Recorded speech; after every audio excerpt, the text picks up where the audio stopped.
જે ખાસ કરીને વાત કરીએ તો રાજકોટ મહાનગરપાલિકાની જે ફૂડ શાખા છે એના દ્વારા ભૂતકાળમાં રાજકોટ મહાનગર વિસ્તારની અંદર વિવિધ નમૂનાઓની કામગીરી જે છે એ રૂટીનલી કરવામાં આવતી હોય છે. એ અનુસંધાને અમારા ફૂડ સેફ્ટી ઓફિસર દ્વારા ભૂતકાળમાં જીજે3 ઢોસા કોર્નર કે જે અંબિકા પાર્કમાં આવેલું છે. આ ઉપરાંત જે યુનિવર્સિટી રોડ પર જય દ્વારકાધીશ હોટલ નામની જે એક હોટલ આવેલી છે ત્યાંથી અનુક્રમે જોવા જઈએ તો જે લૂઝ સાંભારનો નમૂનો જે છે એ લેવામાં આવ્યો હતો. આ ઉપરાંત હોટલ દ્વારકાધીશ છે ત્યાંથી જે છે લૂઝ લસણની ચટણી જે છે પેસ્ટ એનો નમૂનો લેવામાં આવ્યો હતો. આ બંને નમૂના જે છે નિયમ ધારાધોરણ મુજબ જે છે એ સેલ કર્યા બાદ જે છે એ પૃથ્થકરણ અર્થે લેબોરેટરીમાં મોકલવામાં આવ્યા હતા.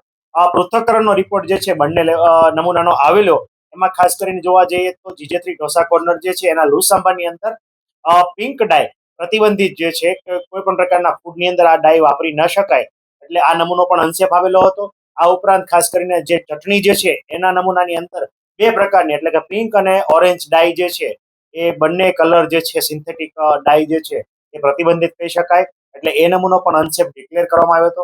અનસેફ ડિક્લેર થતા બંને નમૂનામાં અમારા ફૂડ સેફ્ટી ઓફિસર દ્વારા પ્રોસિક્યુશનની કાર્યવાહી અર્થે મ્યુનિસિપલ કોર્ટ કેસમાં ફોજદારી ગુનો દાખલ કરવામાં આવ્યો હતો. પ્રોસિક્યુશનની વિવિધ કાર્યવાહીને અંતે માનનીય જજ સાહેબ દ્વારા જે છે એટલે કે માનનીય આપણા જે ગાગનાણી સાહેબ જે છે જજ સાહેબ એમના દ્વારા આ બંને નમૂના અંતર્ગત પ્રોસિક્યુશનની કાર્યવાહીની અંતે એમનો જે ચુકાદો છે જે આપવામાં આવ્યો હતો. એફએસએસઆઈ 2006 ના જે છે 3(1)ZZ ઉપરાંત કલમ નંબર 59 જે છે આ બંનેના ભંગ બદલ અને સજાના પ્રાવધાનના ભાગરૂપે ખાસ કરીને વાત કરીએ તો જીજે3 ઢોસા કોર્નરના માલિકને 6 માસની સખત કેદની સજા આ ઉપરાંત જે છે 50,000 રૂપિયાનો દંડ જે છે એ ફટકારવામાં આવ્યો છે.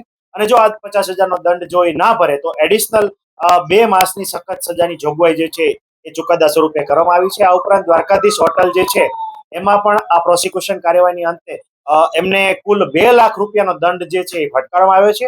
આ ઉપરાંત 6 મહિનાની સખત કેદની સજા પણ જે છે એ ફટકારવામાં આવી છે.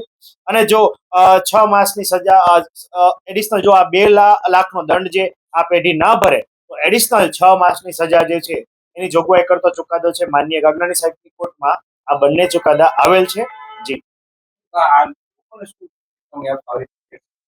જી ખાસ કરીને આ ચુકાદો ખૂબ જ દાખલારૂપ કહી શકાય અને food safety and standard act મુજબની મહત્તમ સજાની જોગવાઈ જે છે એ મુજબ દંડ અને સજા ફટકારીને માનનીય જજ સાહેબ દ્વારા જે ફૂડ બિઝનેસ ઓપરેટર જે છે આવી ભેળસેળ કરી રહ્યા છે એમના માટે ખૂબ જ દાખલારૂપ કિસ્સો જે છે આ ચુકાદા દ્વારા પ્રસ્થાપિત કરવામાં આવ્યો છે.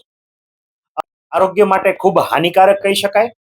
આ જે સિન્થેટિક ફૂડ કલર તો નથી પરંતુ સિન્થેટિક પ્રતિબંધિત ડાય જે છે એટલે કે ફૂડની અંદર સહેજ પણ વાપરી ન શકાય.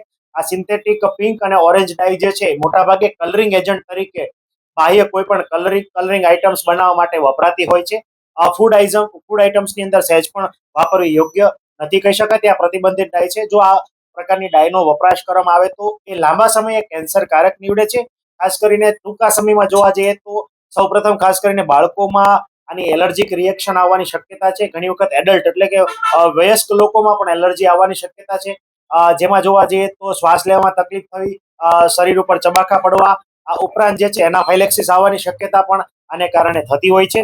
આ ઉપરાંત રોગ પ્રતિકારક શક્તિ લાંબા સમયે ઓછી થવી અને લાંબા ગાળે જો આનું સેવન કરવામાં આવે તો ખાસ કરીને જોવા જઈએ તો આંતરડા ઉપરાંતના જે કિડની ના જે છે ખાસ કરીને યુરિનરી બ્લેડર વગેરેના કેન્સર થવાની શક્યતા રહેલી છે.